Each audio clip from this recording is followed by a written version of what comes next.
with my laptop. I got a new light so that because it got dark last week. Yeah. By 7 o'clock, it was pretty dark. Right.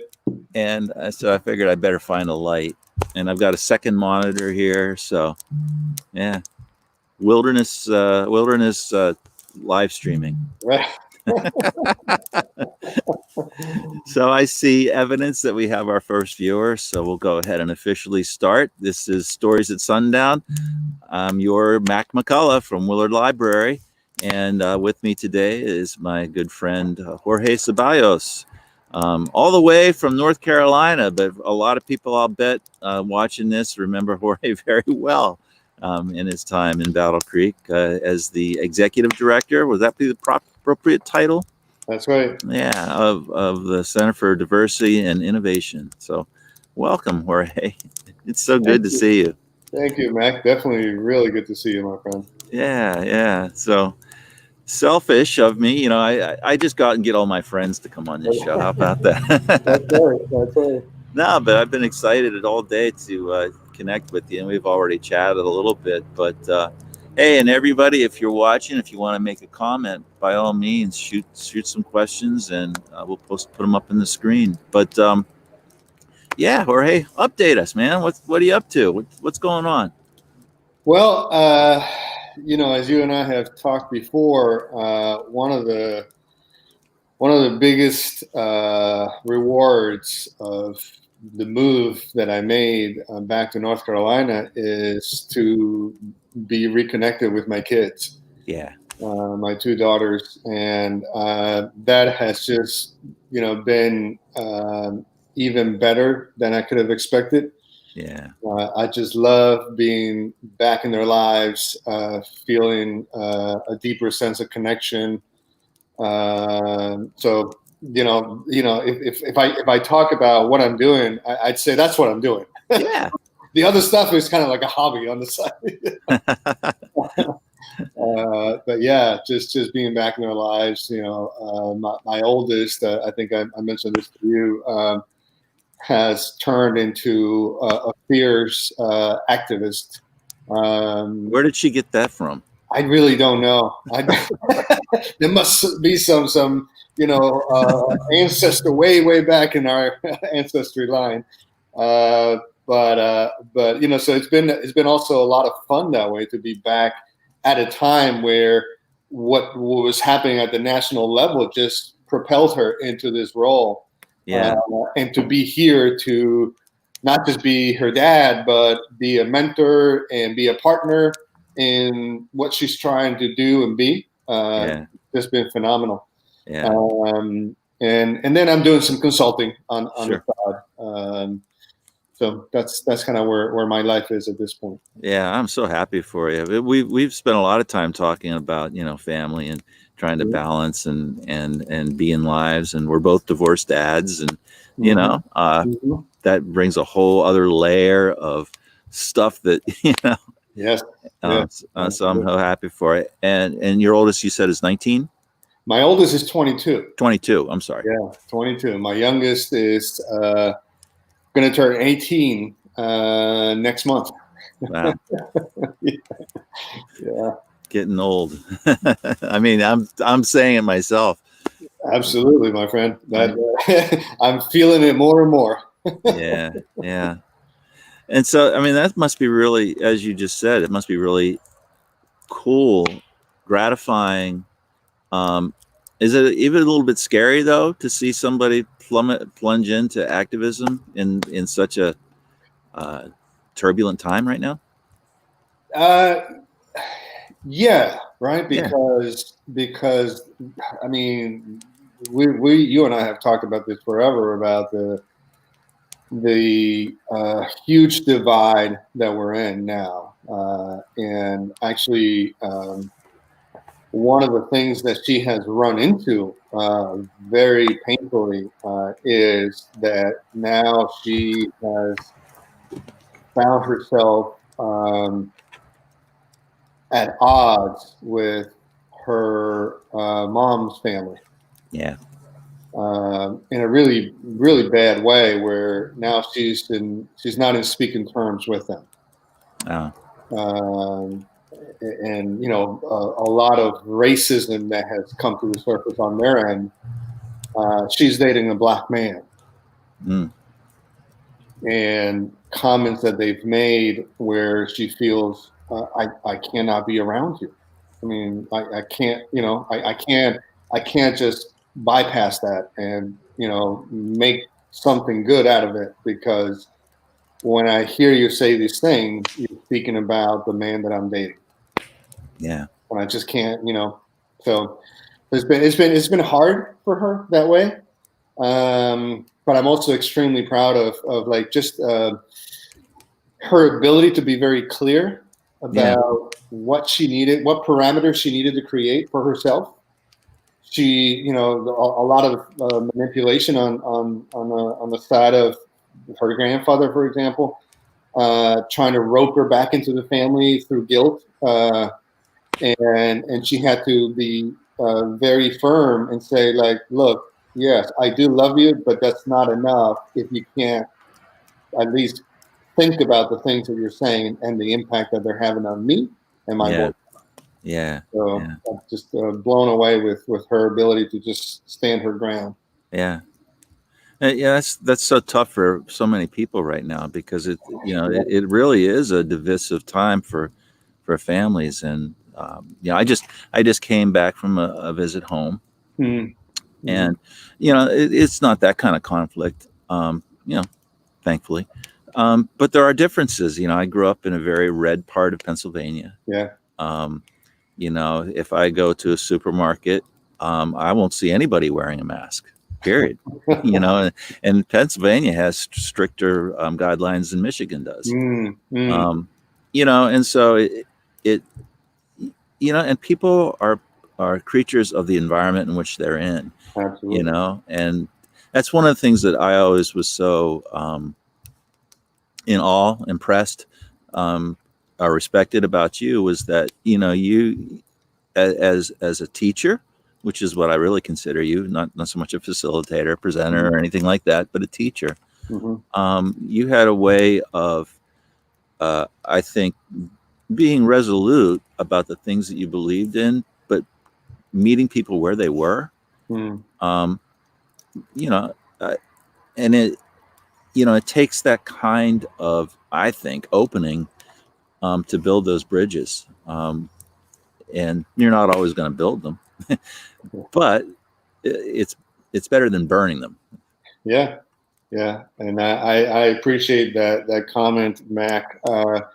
And as you know, even though your experience was the way you described it, and I would say a lot of others, would say the same, there are always people out there that will still portray me as being divisive. Oh, sure. Yeah. You can't win them all. Right. You can't win them all, but it is kind of cool, I think, when those connections are made with people with drastically different experiences, because at the end of the day, um, I think equity work is all about recognizing the oppressor within you, no matter Yeah. where you are on the Yeah. spectrum. Yes. And that's true of people who would consider themselves incredibly, and maybe and justifiably so, progressive and Mm-hmm. open and Mm-hmm. and equity minded. Mm-hmm. Um, it's true of everybody, Yeah. Absolutely. because it's so linked to our nature as human beings. Mm-hmm. I mean, we're wired to judge. Yeah. You know, Yeah. we're wired to coalesce around like-minded people. We're wired to go and confirm what we think we know. Right. Right. So, which is, again, one of the things I always enjoyed about watching you work. So Thank you. Appreciate thank that. you. And when we talked about having you come on, I think I saw you reading Tocqueville, and Yeah. Right. I thought, oh, he'd be perfect. But then, no, let's talk about music. Yeah, I mean, when you announced it, maybe people were expecting, oh, we're going to talk about all the stuff, right? Yeah. But you said, well, he's only got a half an hour, so nah. No, but you and I, we discovered a common interest in Bruce Cockburn, Yes. the Canadian artist. I don't know if it's accurate or fair, but I used to call him Canada's answer to Bob Dylan. He's been portrayed that way, sure. Yeah. And Yeah. I started listening to Cockburn when I was still in college in the early '80s when he was, I think the first album I had from him was Dust and Diesel, although he had others before that. Yeah. So, tell me what about Bruce Cockburn speaks to you and why you're such a fan. Oh man, there is a sensibility to what he does, and I'm saying that so that I don't just say sort of music, right? But what he does as a human being, really. Um, Clearly, I've known him through his music. I don't know him any other way. And there's a way in which he writes that really draws me in. He's a very reflective kind of writer, very observant kind of writer, and it feels like he's going for like the core of things in his observations. Yeah. And there's a lot of humanity in what he writes about. So this is a man that can actually, a lot of people that may know of him in some way may not know that he's a Christian. Yeah. Right. And so particularly a lot of his early songs, he was writing about God. Yeah. He was played on Christian radio stations. Right. Yeah. And then, he has this social justice, human rights orientation to the world at the same time. Yeah. And so, he's a man that can write, a very sort of short song where he's just kind of, ruminating, if you will, on faith and what it means to believe in a God. And then he goes and writes a love song. And then he goes and writes a song about Nicaragua and the civil rights war that Nicaragua went through and the support of the U.S. and writes a song about the International Monetary Fund and how they oppress societies through their policies and practices, right? So there's a whole range. Yeah. This is a man that there's nothing that he doesn't write about, really. Yeah. But that's one of the things that I really love about him.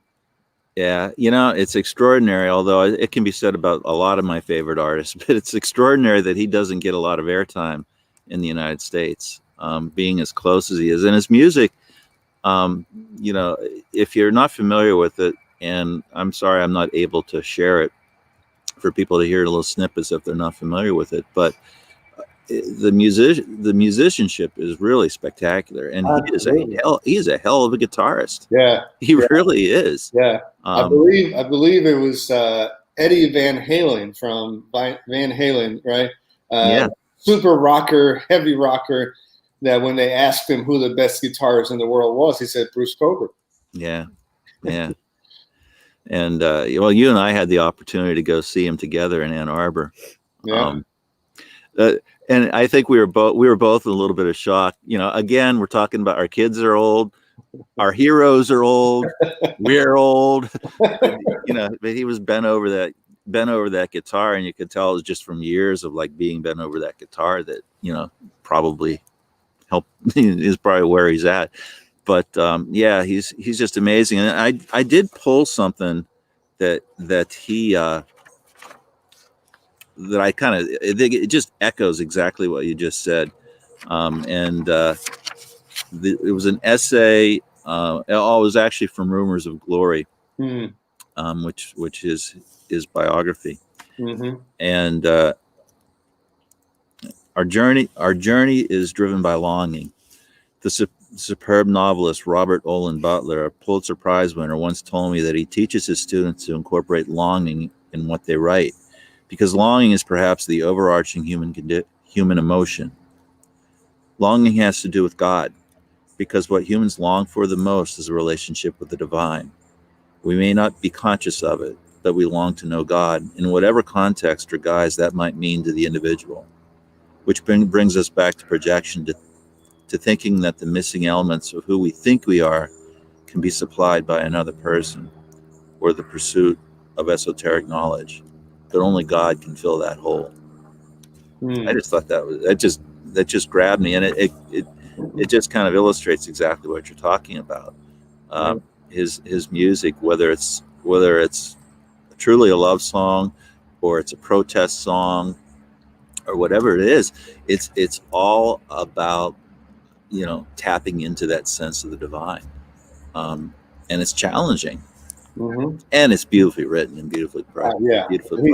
He's a poet. Yeah. So, who else have you thought about talking about today? Well, this is one of the funny stories about you and I on our friendship. We already had enough working for us that really drew us together and develop I felt a really strong sense of connection. But then, I come to find out on the way to see Bruce Cockburn, right, that there were a host of other artists that are somewhat obscure that you also knew. Remind me. I have this habit of like bursting into song like all the time. I drive my colleagues crazy, and if someone like just says like this catchphrase, I'll remember it from a lyric and I'll break into a song about that. But right. Yeah. No. So, I'm all of a sudden mentioning these names to you, and I'm thinking, yeah, he's not going to know who I'm talking about, and I say, Steve Forbert. You're like, oh yeah. Oh yeah. Who are he was kind of a one-hit wonder, but his music is expansive, and it's wonderful. He's been around for a long time. Yeah. Meet Me in the what was the name of that song? Romeo's song, right? Yeah. That was a big hit in the 70s. Yeah. Meet me in the middle of the day and let me hear you say everything's okay. There you go, man. And that's the thing I'm impressed about you, that as we were talking about these artists, and I said, well, that song, man, and I couldn't remember like the name of the song. And you're like, I just described it enough. Oh yeah, this one, and then you start quoting some of the lyrics. It's like, man, I can't do that. So, well, it's a blessing and a curse. some might call it a curse, but yeah, I don't know about you, but it has. I mean, when I was thinking about stuff that we might bring up today, I was going back to like being, a middle schooler, putting in the 8-track and thinking about things that still resonate with me today. And one of those is Buffy St. Marie. Oh my goodness! Yeah. Who was? I mean, her star rose in the 60s. She was controversial. If for those who are not familiar with Buffy St. Marie, she is a Native American, actually from Canada, Saskatchewan, I believe, from the Cree Nation. But she was adopted by a white family, I think in Boston or somewhere in the Northeast. And a lot of this is covered in her autobiography or as her authorized biography and that. But she wrote some incredibly powerful anthems, and what I remember about it was it certainly, the 60s and the 70s, suddenly it was, at least in pop culture, cool to be Indian, to look Indian. Right. People were claiming that, long hair on men, things like that. Yeah. And she wrote a lot of really powerful songs calling out people. Okay, great. We're glad you notice us. But did you know this? And did you know that you're complicit in this? Right. But she also was pretty critical of her own people. Yeah. And just fiercely independent. And again, musicianship was just phenomenal. Her, and most people probably don't know this, but she not only is the first Native American to win an Oscar, an Academy Award, she's the only Native American to win an Academy Award. Do you know what it's for? No. Love lifts us up where we belong. She wrote that song. Oh wow. That Who was the gravelly voice guy that? What do you do if I sang you a song? Oh, that's see, my memory, man. You Well, can't rely on me. this is what live broadcasting does to me. It turns Yeah, my brain to mush. I know who you're talking about. Yeah, but it was a duet, and I can't remember who it was with. Um, so ballads, but also some incredibly, um, incredibly raw and powerful. My country, 'tis of thee. When I was a kid, I used to play it over and over and over and Mm-hmm. over again, um, and it really just, it zeroed in on the true history of the United States and the plight of not just the United States, really all the Americas, but the plight of the natives who lived here, Yeah. and how um, in the last century or so it's been claimed as American heritage by white people, and we Mm-hmm. see that in a lot of different contexts in different ways, and sometimes innocently so. Sure. Um, but Yeah, I pulled a quote from her too, because why not? There you Um, I think it was in '69 or the late '60s. She was actually a star on one of the episodes of The Virginian, which was an incredibly popular show. Do you know this story? go. No, I don't. She um, she insisted that they use native actors in this mainstream TV show, and she got them to do it, which is really extraordinary. I mean, it just wasn't done. Right. But it wasn't like this like temper tantrum kind of thing. I shouldn't characterize it. I wasn't there, Right. but this quote, I thought was, what we were talking before about how you bridge that understanding when it's absent, or how do you get people to see things from your point of view or from another point of view. And it's usually not by calling them stupid. It's usually not, not even by calling them bigoted or racist or whatever. It's Right. usually helping them see things through their own eyes. Mhm. And this quote, my gripe was never against Hollywood, and this is from her authorized biography. Mhm. My gripe was never against Hollywood for being racist, because griping wouldn't change that. I think it's better to light a candle than to curse the darkness. I think it's better to turn these people on to where they can find Native American actors than it is to stand there shaking my fist saying, you bastards, you don't let Indians in. But that's what a lot of people call protest. If instead you can do something that actually solves the problem, then wow, that's actually being effective. That's empowerment. Mm. I mean, I think a lot of folks could disagree, and on good principles about, the need to call out Right. reality for what it is, Yeah. and to challenge it. But I just thought that was a fairly, enlightened approach for someone who was pretty damn young, Yeah. and there's no shrinking violet either. It's not like she's afraid to piss people off, Right. but how's she going to get, what she wants, or Mhm. what realize that vision? So yeah, I was thinking about that too. And she's an amazing person. I've heard her interviewed a number of times. Have you? No, I've never heard her in person. Yeah. But yeah, I certainly have known about her for a long time. Yeah. Yeah. So who else are you thinking about? Well, another one that I think may be also obscure to a lot of people, Sean Mullins. Not to me. I know. See, that's the one that I I really think. am in motion. Yeah, absolutely. I am blue. Yeah. Yeah. Born to Shine. Yeah. Man, I love that song, and it's I got do two too. versions. One is acoustic, and one has more electric instruments. That's another like jam that is just not a superstar by any means, Yeah. but just has an amazing voice and just a way of telling stories. Yeah. that is just phenomenal. Yeah. He has a number of great albums. His breakthrough album, what was it? Oh, I can't remember the name. See, live broadcasting takes away my memory.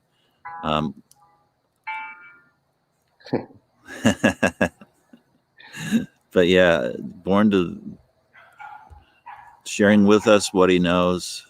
Shining light eyes are big and blue, and all around him, water flows. Yeah. Yes. That's at the moment that he's born. This baby he's describing, it's a little life that's coming into life. So it's like even that description, right? It's like you gotta pay attention. It's like, oh, that's a birth. Right? Yeah. Right. And we will teach him how to hate. Yeah. Oh my goodness, man, that line just gets to me. We will teach him how to hate. Yeah. Yeah. Ooh. Yeah. We're perfect when we start. Mm-hmm. But things go wrong, right? We're born to shimmer. We're born to shine. Yeah. That's us. Right? I mean, if in this really sort of strange way, I feel kind of captures a lot of what I feel my work is about. Right. So it's leaning on that side of our humanity that was born to shimmer, born to shine. Yeah. I think another thing that Sean Mullins does really well. I mean, he's a Southerner, and he writes about a lot of songs about the sense of betrayal and isolation of economically forgotten people. Mm-hmm. My granddaddy's hands are warm from 50 years of growing corn behind the house where I was born before he had to sell. My cousin Eddie, he got shot in a super Walmart parking lot. Yes. This little town's changed a lot. Yeah. He said it hurt like hell. Ooh. Yeah. Yeah. It's, and to me, I think that it was, again, you and I had connected on a whole lot of work. I remember the first time we went out to lunch at, the late great Arcadia. That's right. But to discover that common interest in music was just a lot of fun. I didn't expect it, and me neither. I remember how we ended up going to that concert, Bruce's concert. Is I saw the announcement that he was coming. I hadn't seen him. I've seen him before, I think 2 or 3 times. So I saw the announcement that he was coming, and I just posted something on Facebook and said, "Hey, does anyone want to go with me?" And you're the one that responded. Yeah. You're like, yeah, let's do it. And that opened up a whole other side of our connection. Yeah. So this other artist that I'm thinking of, not obscure. Okay. Everybody will know who he is. It's another Bruce. It's Bruce Springsteen. And you and I have not talked about Bruce Springsteen, but I have a hunch that you appreciate Bruce Springsteen the way I do. Am I wrong? Am I right? You're not wrong. You're absolutely not wrong. But the interesting thing is, I was introduced to Bruce during his more sort of rock phase. Yeah. So Born to Run, those kinds of he had this really long songs, right? That was just like marathon, rock anthems, right? Yeah. And I love that. I mean, at the age, 17, 18, I mean, that drew me in. But he evolved with me, so to speak, Yeah. He became a lot more softer, introspective. Even during that time, this is going back to his early days. He had an album called Darkness on the Edge of Town. Yeah, it was the first album I bought of his. Yeah. I mean, man, that is dark. That album is dark. And he wrote it as he was breaking up with his label and was becoming very disillusioned with the whole business side of music. And I mean, you can tell the songs are just like driven by angst, And that's one of the things that's one of my favorite albums, by the way, from Bruce, even to this day. So, but it's interesting because he did become a lot more folksy, if you will, in his later years, spending some time with Pete Seeger. Yeah. Which was just phenomenal to watch that sort of development. And that's another man, right? That his working class sensibilities never left him. Yeah, exactly. And it was always there in his music. And I think that when you read the lyrics of some of that rocking stuff that he did early on, it's still there. Oh yeah. But he clearly just, found a voice, and I think really speaks more relevantly now than ever to the sense of people who feel that the American dream has passed them by. Absolutely.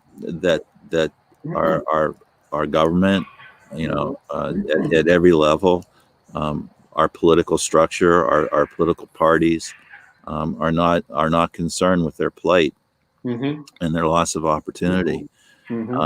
Well, Youngstown, I still get chills when I listen to the song Youngstown, which is off the Ghost of Tom Joad album. 700 tons of metal a day. Now, sir, you tell me the world's changed once I made you rich enough to forget my name. Ooh. Yeah. And I think for me, this music and these lyrics, it really drives everything in my life. It's not, it drives, and by that I mean my professional life. I think I became a journalist because I listened to Buffy St. Marie on 8 tracks when I was 10 years old or whatever. Right. I think that I went into public service. I think I went into even the work that I'm doing now, understanding that people's lived experiences, they can be really harsh, but they're also really beautiful. And we can be better just by recognizing the value of each and every individual.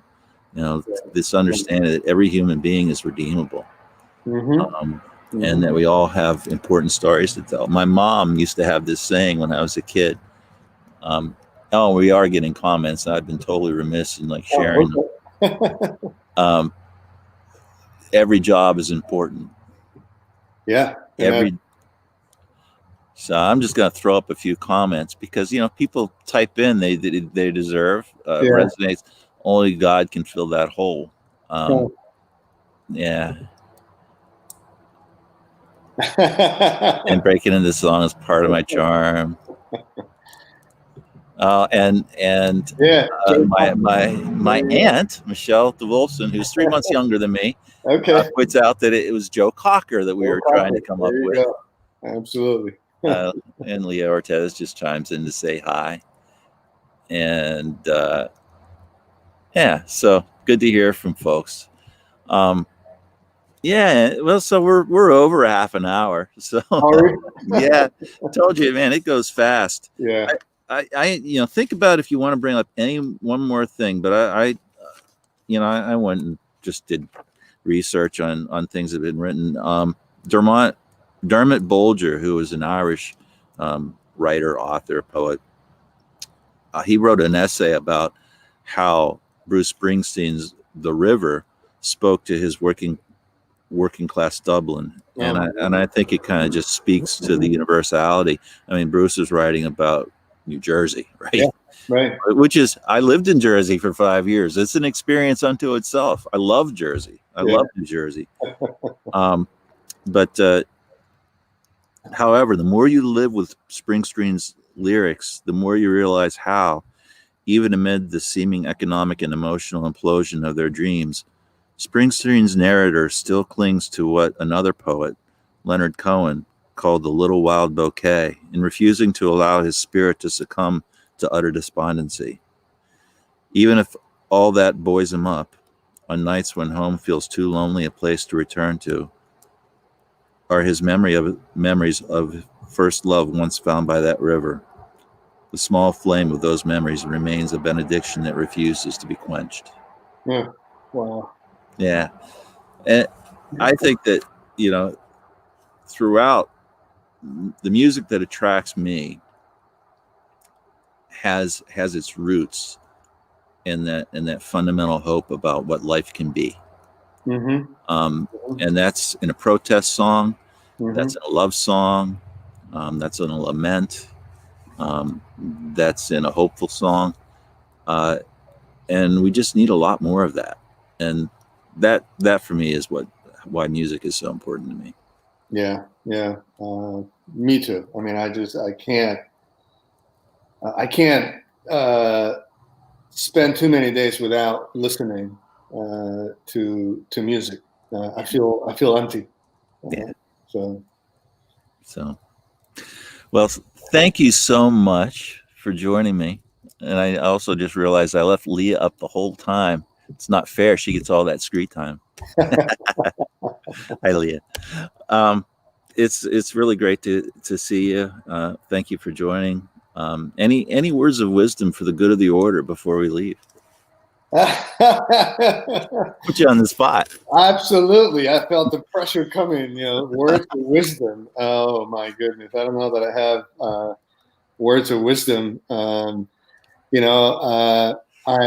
hoping that in this time, with everything that we've been dealing with for months now, that it has also served for many of us to recenter ourselves into what's really important, and get grounded on that, even as we bounce back out to whatever our new normal is going to look like. Yeah. There was, I've had a certain hope, although I'm not sure that I see enough signs for this, but I had a certain hope that maybe it was a moment of reckoning where we can rearrange, how we live. I'm talking about, for the larger sort of picture. Yeah.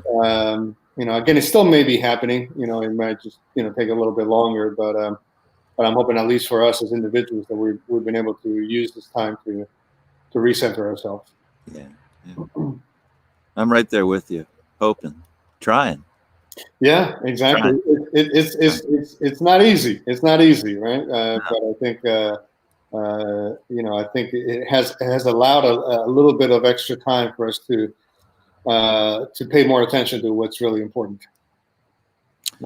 Well, my friend, I asked for words of wisdom, and you don't disappoint. So, thank you. All right, you have a good night. Mac. Thank you. Next week, everybody, my guest is Kimberly Hawley, and we've talked about a lot of stuff, Kimberly and I, in thinking about this, but we're going to share a few inspirational literary works and talk about life. So come join us next week. Jorge, good night. Always good to see you. I hope to see you in the flesh someday soon. Me too. All right. Take care, Mac. Take care.